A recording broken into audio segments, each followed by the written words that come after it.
जय श्री राम।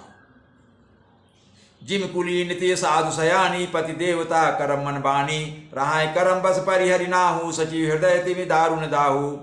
सुमंत जी अयोध्या की ओर रथ हाँकते हुए चल रहे हैं। जैसे उनके मन की दशा है, कैसे है ये आगे बता रहे हैं। जैसे किसी उत्तम कुल वाली साधु स्वभाव की समझदार और मन वचन कर्म से पति को ही देवता मानने वाली पतिव्रता स्त्री को भाग्यवश पति को छोड़कर अर्थात पति से अलग होकर रहना पड़े, उस समय उसके हृदय में ऐसे भयानक संताप होता है, वैसे ही मंत्री सुमंत के हृदय में संताप हो रहा है अर्थात दुख हो रहा है।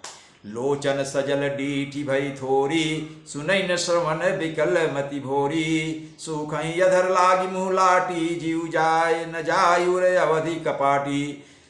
सुमंत के नेत्रों में जल भरा है, दृष्टि मंद हो गई है अर्थात जब आंख में पानी आ जाता है तो दिखाई नहीं देता है, कानों से सुनाई नहीं पड़ता, व्याकुल हुई बुद्धि बेठिकाने हो रही है अर्थात उसको कोई ठिकाना नहीं लग रहा है, ओठ सूख रहे हैं, मुंह में लाठी लग गई है, किंतु ये सब मृत्यु के लक्षण हो जाने पर भी प्राण नहीं निकलते, क्योंकि हृदय में अवधि रूपी किवाड़ लगे हैं अर्थात 14 वर्ष बीत जाने पर भगवान फिर मिलेंगे, यही आशा रुकावट डाल रही है।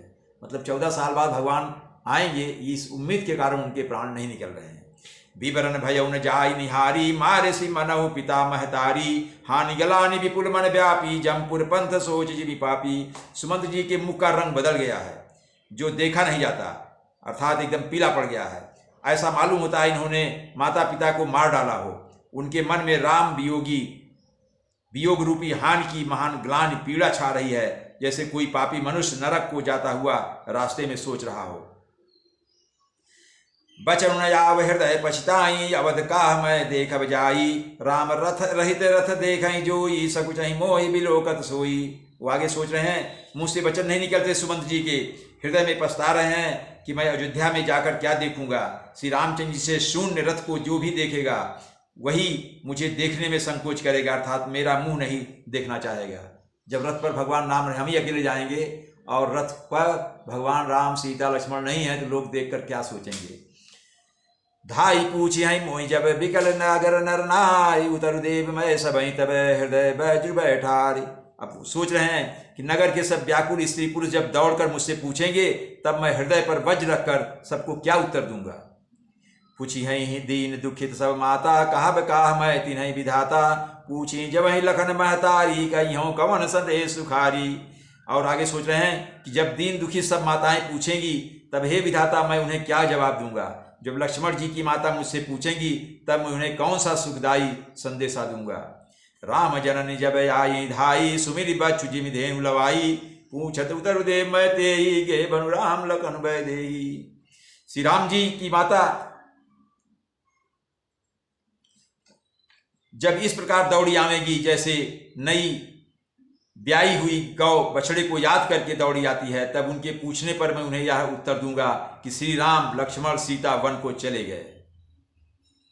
जोई पूछी ते उतरु देवा जाई अवध अब यहु सुख लेवा पूछी जब ही राव दुख दीना जीवन जासु रघुनाथ अधीना। जो भी पूछेगा उसे मैं यही उत्तर दूंगा, हाय अयोध्या जाकर अब मुझे यही सुख लेना है। जब दुख से दीन महाराज जिनका जीवन रघुनाथ जी के दर्शन के अधीन है मुझसे पूछेंगे तो मैं क्या बताऊंगा। देहऊँ उतरु कौन मुहलाई आयऊँ कुशल कुंवर पहुँचाई सुनत लखन सिय राम सदेशु तृणजिमि तनु परिहरि नरेशु। सुमंत जी सोचते हैं तब मैं कौन सा मुँह लेकर उन्हें उत्तर दूंगा, दशरथ जी को कौन सा उत्तर दूंगा कि मैं राजकुमारों को कुशल पूर्वक पहुँचाया हूँ। लक्ष्मण सीता और श्री राम का समाचार सुनते ही महाराज दशरथ तिनके की तरह शरीर को त्याग देंगे। हृदय न बिदरेउ पंकजिमि विशुरत प्रीत मुनीर जानत हो मोहि दीन विधि येहु जात ना शरीर। प्रीतम श्री राम जी रूपी जल के बिछुड़ते ही मेरा हृदय कीचड़ की तरह फट नहीं गया। इससे मैं जानता हूँ कि विधाता ने मुझे यह यातना शरीर ही दिया है जो पापी जीवों को नरक भोगने के लिए मिलता है। यही विधि करत पंथ पछतावा तमसा तीर तुरत रथुआवा विदा किए कर विनय निषादा फिरे पाए परि विकल विषादा।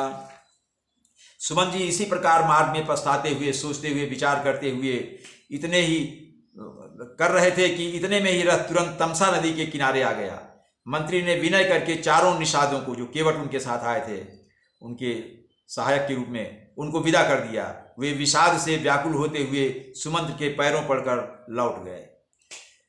पैठत नगर सचिव सकुचाई जनु मारे गुर बाभन गाई बैठी बिटप तर दिवस गमावा सांझ समय तब अवसर पावा।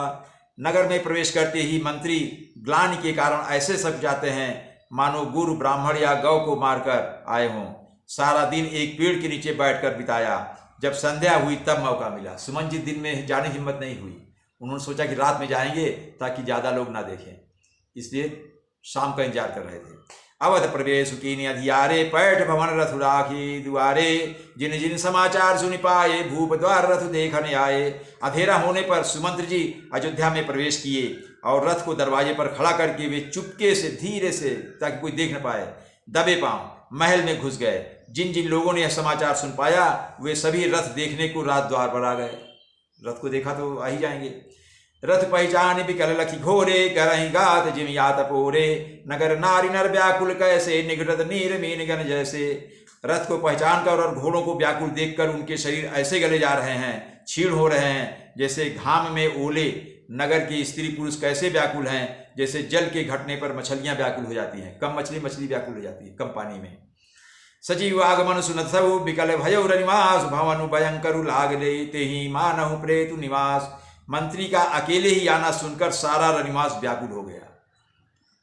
राजमहल उनको ऐसा भयानक लगने लगा मानो प्रेतों का निवास स्थान शमशान बन गया हो। जय श्री राम।